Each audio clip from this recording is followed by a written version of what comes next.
Сабинаи Алишер аз зумраи он ороишгарони ҷавон аст ки бо тарҳи махсус ашёҳои гуногуни ороиширо омода мекунад. ороишотро дар шаклҳои гуногун тайёр кардам ки шакли миллӣ дошта бошанд. бо маҳорати нотакрори худ Сабина боиси таваҷҷӯҳи меҳмонони дохил ва хориҷи кишвар гардид.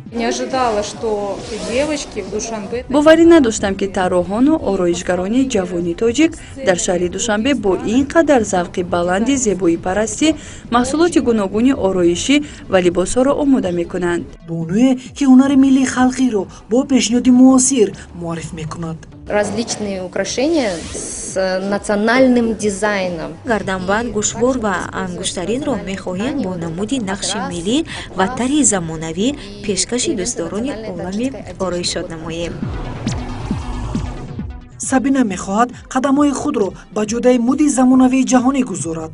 Сейчас мои работы во многих странах. боло маҳсулоти дастони ман ҳамчун дастовез ба кишварҳои зиёди рӯи ҷаҳон равона карда шуд. дар барномаи навбатии Navovar бонуи ҷавони боистеъдод Сабинаи Алишер муаррифӣ хоҳад шуд. Я думаю, что в ближайшее время можно ее увидеть в европейских. бо ин касбаш бешубҳа метавон гуфт ки ӯро дар оянда дар муди Аврупо бубинем. шоми сешанбе дар телевизиони Душанбе.